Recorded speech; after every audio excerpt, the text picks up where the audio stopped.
What would you do if following the truth meant losing everything you've ever known?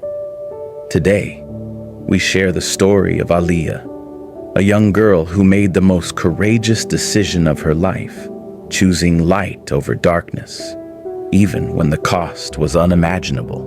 Welcome to Boost of Faith. If you're inspired by life-changing stories of courage, transformation, and unwavering faith, you're in the right place. Don't forget to like, share, and subscribe to our channel, so together we can share the hope and love of Christ with the world. Now let's dive into Aaliyah's extraordinary journey. The rhythmic call to prayer echoed through the streets of Lagos as the setting sun bathed the city in hues of gold and orange.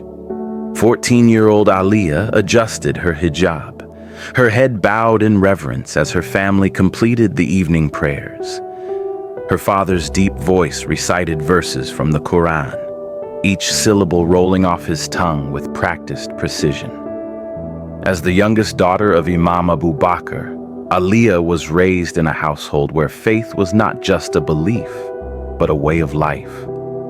Her father's strict adherence to Islamic teachings shaped every corner of their lives, from the foods they ate to the words they spoke. Aaliyah was a good daughter, obedient, studious, and devoted. But deep within her heart, questions began to stir. That evening, as the family gathered for dinner, Aaliyah asked her father, "Baba, how do we know that Allah truly hears us?" Her father looked up sharply. "Because the Quran tells us so," he replied. "Faith is not about questioning, Aaliyah. It is about submission." "Yes, Baba," Aaliyah murmured, lowering her gaze. But the question refused to leave her mind. It was a rainy Thursday afternoon when Aaliyah's life began to change.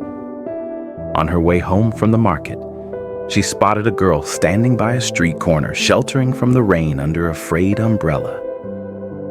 The girl had braided hair, a bright smile, and an unmistakable warmth about her. "Need help with your basket?" the girl asked, her eyes twinkling with kindness. Aaliyah hesitated. Strangers rarely spoke to her, especially when she was dressed in traditional Islamic attire. But the girl's smile was disarming. "I'm fine, thank you," Aaliyah replied. "Are you sure? It looks heavy," the girl persisted, stepping closer. After a moment's pause, Aaliyah relented. "All right, thank you." As they walked, the girl introduced herself. "I'm Joy. What's your name?" "Aaliyah." "Nice to meet you, Aaliyah. You're really quiet. I hope I'm not bothering you." Aaliyah shook her head. "You're not. I just don't talk much to strangers." "Well, we're not strangers anymore," Joy said with a grin. When they reached Aaliyah's street, Joy handed her the basket and waved. "If you ever want to hang out, my church has youth meetings on Saturdays. It's a lot of fun. You should come." Aaliyah nodded politely, but inside her curiosity sparked. The weeks that followed were marked by a growing restlessness in Aaliyah's heart. She couldn't stop thinking about Joy or the youth group she had mentioned. One Saturday, after much hesitation, Aaliyah told her mother she was going to study with a friend and slipped away to meet Joy. The church was unlike anything Aaliyah had ever experienced. It was alive with music, laughter, and a sense of freedom that felt foreign yet inviting. Joy introduced her to the youth leader, Ada, who welcomed her with a warm smile. During the worship session, Aaliyah felt a strange sensation, a peace that seemed to seep into her very soul. When the pastor spoke about God's love, it was as if the words were meant just for her. "For God so loved the world that he gave his only son," the pastor said, quoting John 3:16. "Not because we deserved it, but because he loved us first." Aaliyah's heart stirred. Could it be true? Could there really be a God who loved her unconditionally? Over the next few months, Aaliyah continued to attend the youth meetings in secret. Joy gave her a Bible, which she hid under her mattress and read late at night. The words of Jesus resonated deeply with her, filling her with a hope she had never known. But with hope came fear. She knew what her family would say if they discovered her growing interest in Christianity. Her father's voice echoed in her mind. Faith is about submission. One evening, as she read the parable of the lost sheep, tears filled her eyes.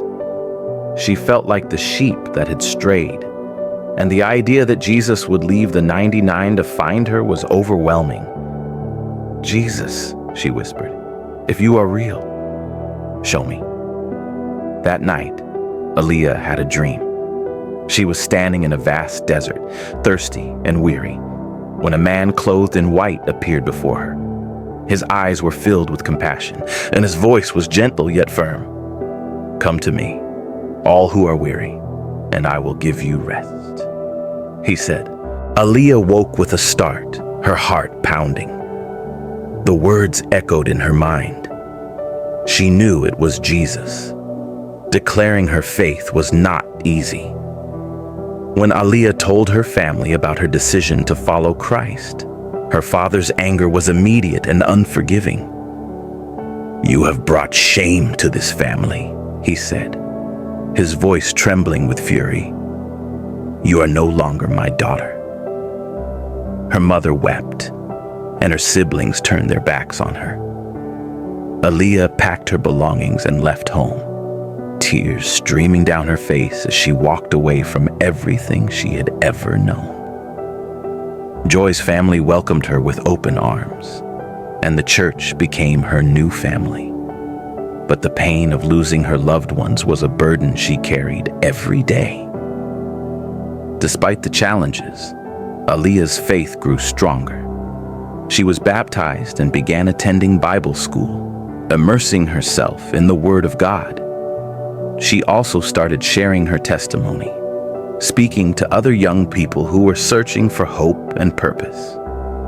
One day, she met a young woman named Fatima, who reminded her of herself, curious yet afraid. Aaliyah shared her story, and for the first time, Fatima felt hope. "If God can change your life," Fatima said, "maybe he can change mine too." Aaliyah's journey eventually led her to become a missionary, traveling to villages and cities to share the gospel. She prayed daily for her family, asking God to soften their hearts. One evening, she received an unexpected message from her younger brother, Ibrahim. "I've been thinking about what you said," he wrote. "Can we talk?" Through patience and prayer, Aaliyah led Ibrahim to Christ. Though her relationship with her father remained strained, she never gave up hope. Aaliyah's story is a testament to the transformative power of God's love. She faced rejection and loss, yet her faith remained unshaken. Through her courage, she became a beacon of hope for others, proving that no darkness is too great for the light of Christ to overcome. If this story moved you, please like, share, and subscribe to Boost of Faith. Together, we can share the message of God's love with the world. Thank you for watching.